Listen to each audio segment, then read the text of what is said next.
Lembra quando a crise parecia só coisa de rede social? Pois é. No Botafogo, a treta saiu do teclado e foi parar cara a cara com a diretoria.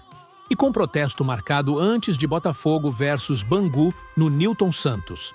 Eu não acho que tenha chance de dar certo muitas vezes um time que troca tanto o seu elenco, que troca tanto o seu treinador, que tem tanta indefinição na hora de determinar um caminho. Que bom para o Botafogo que deu certo em 24, porque conseguiu reunir um time extraordinário. Mas os problemas que vêm depois, tanto financeiros como da ideia de se construir um elenco, são muito grandes. Eu acho até que o Botafogo conseguiu um resultado acima do que as suas movimentações sugeriam em 2025. Agora tem uma coisa, né, Losetti? Aonde o grande comandante do Botafogo desses últimos anos passou, ficou terra arrasada. Isso. Todos os times, né? Foi na Bélgica, foi na Inglaterra, foi na França. Na França. Uhum. Todos esses times, por onde passou, teve isso. Quer dizer, como o Roger falou, é bom ficar alerta com um problema como esse, né? Porque você já tem antecedente de quem comanda, entendeu? Dirigir outros clubes, não somente no Brasil, mas fora do Brasil. Isso é uma coisa que precisa ser bem avaliada, porque o associativo, na verdade, é o que conta mais para os torcedores, né? Não é a SAF, ótimo, que chegou porque a situação não tinha alternativa. Ou chegava a SAF, então era um problema maior ainda, entendeu? Mas o que é que vai trazer? Trouxe benefícios? Trouxe benefícios. Mas e agora? Se a coisa não continuar andando da forma como deveria andar? Quer dizer, quem vai responder por tudo isso aí? Isso é uma boa reflexão que precisa ser feita. E parece não ser o último, o Savarino, né? Pelas informações que a gente tem visto de mercado. O Barbosa alvo, né? Já travou o negócio do Barbosa, já não... Talvez, por exemplo, essa saída do Savarino, será que ele não pegou todo esse histórico que vem acontecendo e não colocou um peso para ele ir embora? Porque ele é ídolo, né? O cara que fez o que ele fez, né? Na tarde de sexta-feira, torcedores organizados se reuniram dentro do estádio com nomes fortes da SAF, Alessandro Brito, Felipe Portela, Joel Carli e Jonas Marmelo. Do outro lado da mesa, grupos como Fogoró, Folgada, Loucos pelo Botafogo, movimento Ninguém Ama Como a Gente e Super Alvinegros. E já vou avisando, não foi encontro para foto não. Foi cobrança pesada no estilo ou muda ou a arquibancada vai ferver. Segundo o comunicado publicado nas redes, a pauta foi direta ao ponto.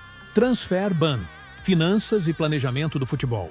O Botafogo vive um momento de instabilidade e um momento de crise financeira. E eu não tô falando isso somente por conta do transfer ban. O clube carioca não está em dia com o pagamento dos seus atletas. Os jogadores, eles normalmente possuem dois tipos de pagamento. Um referente à CLT e outro referente aos direitos de imagem. O Botafogo está em dia com a parte da CLT, mas não está em dia com o valor que se refere aos direitos de imagem. São 2 meses de atraso.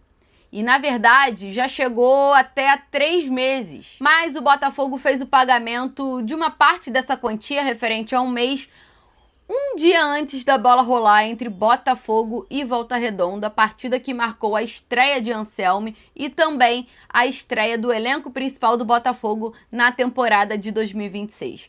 Esse pagamento ele só aconteceu porque houve uma manifestação da insatisfação do elenco referente a esses atrasos. E aí o Botafogo foi lá e conseguiu quitar uma parte do valor que estava devendo a seus jogadores.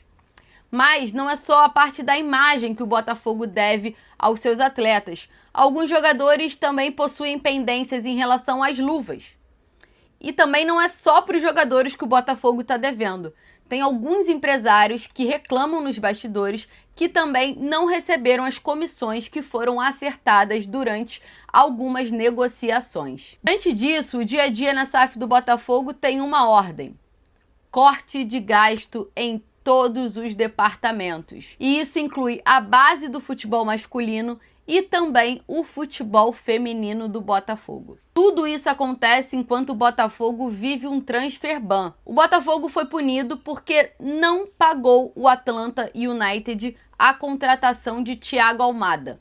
O Botafogo deve cerca de 21 milhões de dólares ao clube americano, ainda não entrou em acordo para esse pagamento e por isso vive a punição na FIFA. Essa punição é bem simples, o Botafogo não pode inscrever jogadores por 3 janelas de transferências, ou até que consiga esse acordo com o Atlanta United e com a MLS.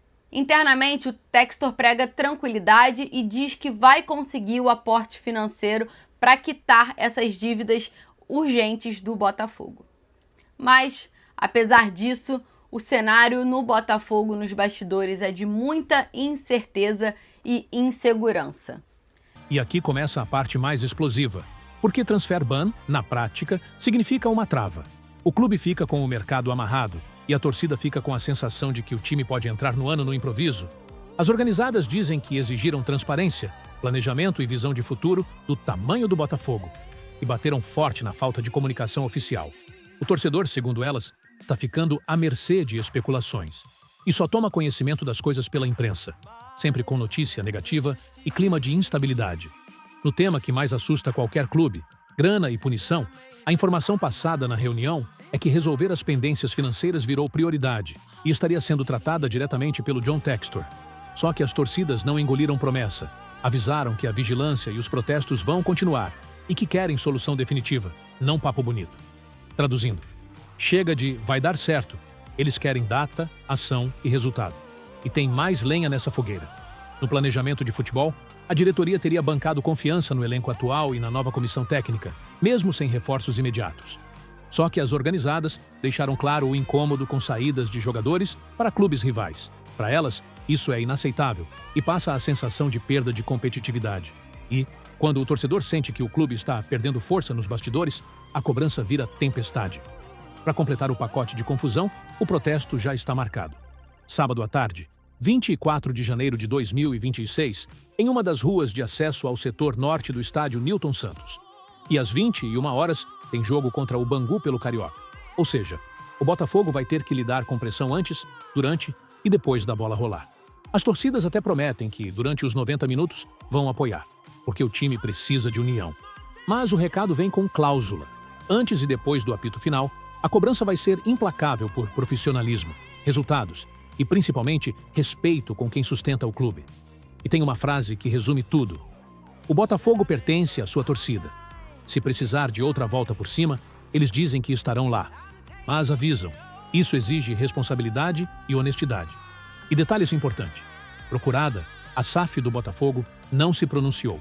E nesse momento, silêncio vira gasolina, porque qualquer vácuo de informação é ocupado por rumor, teoria e mais polêmica. Agora eu quero saber de você. Isso é cobrança justa ou o Botafogo está virando refém de crise e bastidor? Comenta aqui embaixo. E se você curte bastidores, treta e tudo o que acontece fora das 4 linhas, já deixa o like e se inscreve no canal, porque aqui a gente te atualiza de tudo.